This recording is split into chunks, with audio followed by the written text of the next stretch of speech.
नमस्कार किसान भाइयों, आपका एक बार फिर से स्वागत है अपने YouTube चैनल भारतीय फार्मर में। तो आज हम बात करने वाले हैं कि आज लहसुन की खेती कैसे की जाए, खेत कैसे तैयार किया जाए, किस्म कौन सी होनी चाहिए, बुआई का समय क्या है, बीज की मात्रा, उपचार पद्धति कौन सी यूज़ करें, उसमें खाद कौन सा यूज़ करें, उर्वरक कौन सा यूज़ करें, सारी आपको एंड तक देखना है वीडियो। आपको जानकारी मिल जाएगी कि हमें अच्छी कमाई के लिए लहसुन कब लगानी चाहिए और कौन कौन सी खाद उर्वरक हमें उपयोग में लेना चाहिए। तो चलो बिना कुछ देरी किए शुरू करते हैं और वीडियो को लास्ट तक देखिएगा ताकि आपको संपूर्ण जानकारी मिल सके, क्योंकि लहसुन एक बहुत ही अच्छी खेती है जिससे किसान भाई बहुत अच्छा उत्पादन, बहुत अच्छी कमाई कर सकते हैं। कुछ ज़्यादा 60-70 हज़ार रुपये का खर्चा है और 5 से 6 लाख रुपए की कमाई है। सिंपल सी बात है। तो आप इसको शुरू से आखिर तक देखिएगा। तो चलिए धीरे धीरे पॉइंट हम हमारे कंप्लीट करते जाते हैं कि सबसे पहले खेत की तैयारी।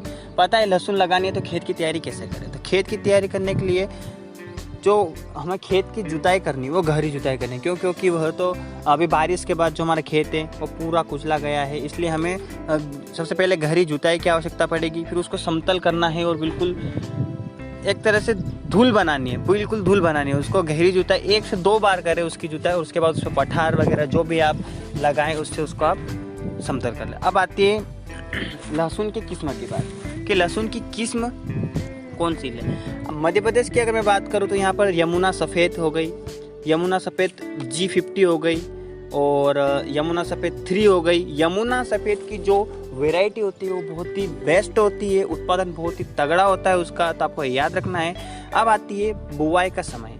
ये तो हमने खेत तैयार कर लिया, लहसुन कौन सी किस्में लेनी है वो ले ली, और आता है बुआई का समय। तो बुआई के समय कब होती है, नॉर्मली अगर अपन देखें अगर तो वो होता है अक्टूबर और नवंबर। लेकिन अगर किसी का खेत, अगर कोई आगे से लहसुन की खेती करना चाहता है, मतलब जल्दी वाली लहसुन उत्पादन करना चाहता है, तो वो होता है हमारे यहाँ पर सितंबर में आप इसका कर सकते हो। लेकिन ये हमें बहुत जल्दी करना होता है क्योंकि कभी भी बारिश आ सकती है। तो खेत फट से 3 या 4 दिन का काम होता है।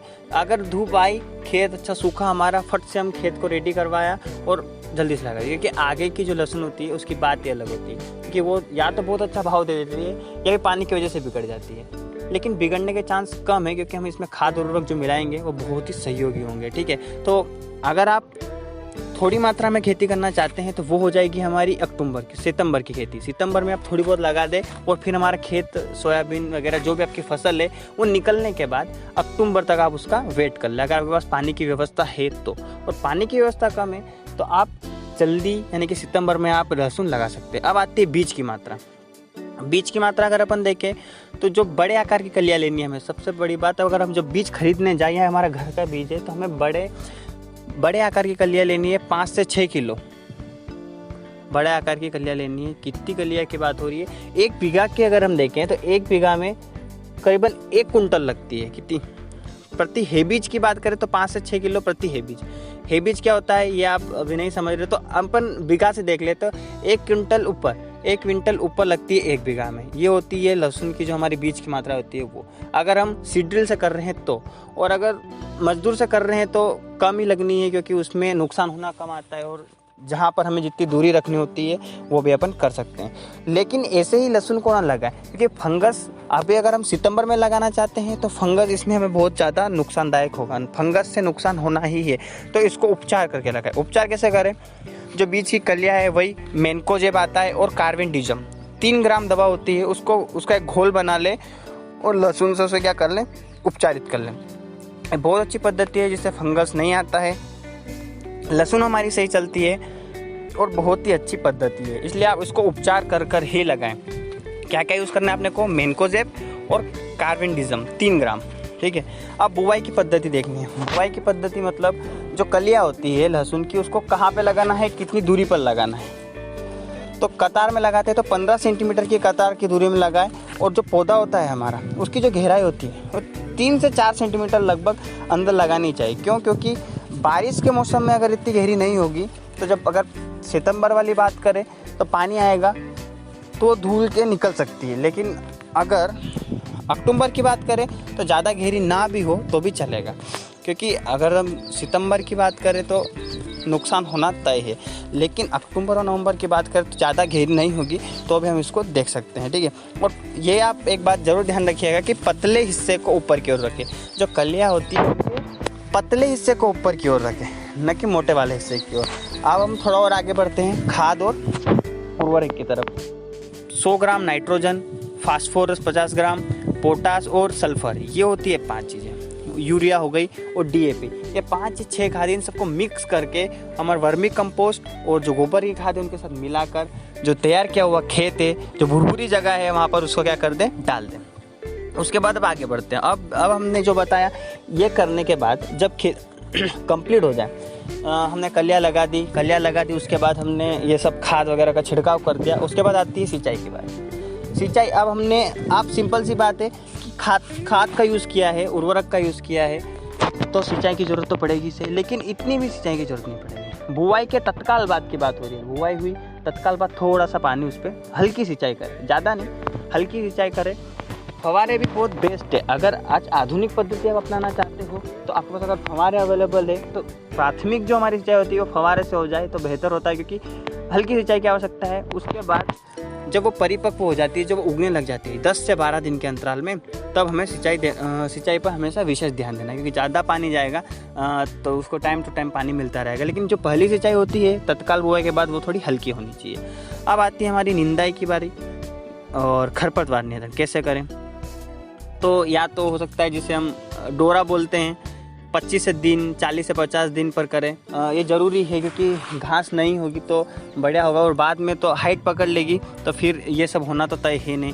रासायनिक नियंत्रण अगर अपन देखने जाए, जो केमिकल्स होते हैं, तो पेंडामेथिलिन आता है 1 किलोग्राम, उसको 500 लीटर पानी के साथ छिड़के। जो पेंडामेथिलिन होता है उसको 500 लीटर पानी बोले तो अपना 2 बैरल की बात हो गई है। 1 किलोग्राम को 500 लीटर पानी में छिड़के। और उसके बाद लहसुन के कीट। अब लहसुन में कीट कौन कौन से लग सकते हैं वो भी मैं आपको बता देता हूँ। और जो दवाई आप यूज़ करोगे लहसुन को कीट को नियंत्रण करने के लिए, वो तो आपके एरिया में जो अच्छी दवाई है वो आप यूज़ कर सकते हो। ऐसा नहीं है कि केवल टमाटर और मिर्ची में ही वायरस आता है, वायरस लहसुन में भी आता है। अब आता किस कारण से, आप सभी को पता है, थ्रिप्स। लहसुन में थ्रिप्स की वजह से आता है। तो थ्रिप्स के नियंत्रण हेतु आप क्या कर सकते हो, बहुत सारी दवाई है। अगर आपके जो एरिया में जो बेटर है, जो अच्छी दवाई है, आप उसका ही छिड़काव करें। मैं तो अभी आपको सजेस्ट नहीं करूँगा, क्योंकि सब जगह अलग अलग दवाइयाँ चलती है। तो लहसुन में कीट होता है थ्रिप्स, आपको ये मेन बात याद रखनी है कि अपने को थ्रिप्स का नियंत्रण करना है जब वो बड़ी हो जाए। उसके बाद आता है लहसुन में रोग को से। तो रोग को कैसे पहचाने, लहसुन के रोग बहुत सिंपल होते हैं। 2 तरह के रोग मान लो, जो मोस्टली जो ज़्यादा अधिकतर लहसुन में होने वाले, एक तो हो गया हमारा बैंगनी धब्बा रोग और एक हो गया झुलसा रोग। बैंगनी धब्बा रोग है तो मैंकोजेब और कार्बेंडिज़म जो है वो मिलाकर छिड़काव करें। यही एकमात्र उपाय नहीं है, पर ये बहुत ही कारगर है, बहुत कारगर उपाय है जो जिससे हम उपचार करते हैं ना। अगर शुरू में किसी किसान भाई ने नहीं किया है तो बाद में देखने को मिलता है, लेकिन अगर आप शुरू में ही उपचार कर दोगे तो बाद में आपको कोई दिक्कत नहीं आएगी। उसके बाद होता है झुलसा रोग। तो झुलसा रोग के लिए कॉपर से बनी हुई कोई सी दवाई है, या आपके एरिया में जो अच्छी दवाई है वो आप यूज़ कर सकते हो। ये 2 ही मेन लहसुन के हमारे यहाँ पे रोग है, बाकी कुछ नहीं। अब आती है खुदाई की बारी।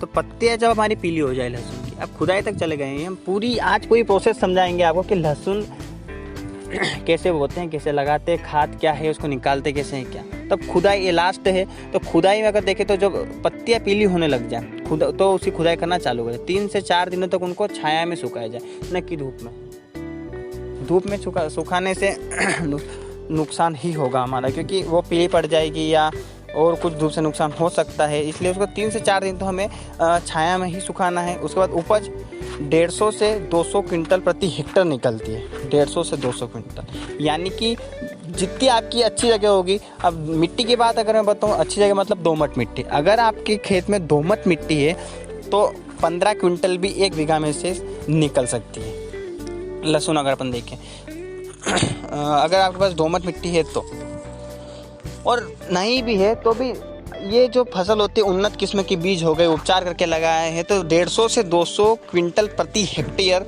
तो निकलती ही निकलती। ये आपको याद रखना है। अगर अपन लहसुन की खेती कर रहे हैं तो, और जो उर्वरक मैंने बताए हैं वो हमेशा यूज़ करना है अपने को। उर्वरक में जो गोबर की खाद हो गई, वर्मी कंपोस्ट हो गया ये। अब उत्पादन तो अपने अपने खेत पर डिपेंड करता है कि किसका खेत कैसा है। 1 क्विंटल हमने लगाया है तो कितना निकलेगा वो सब डिपेंड करता है अपने खेत से, उसकी मिट्टी कैसी है। सबसे बेहतरीन मिट्टी होती है दोमट मिट्टी, तो आपको याद रखना है। तो आज की वीडियो में इतना ही था।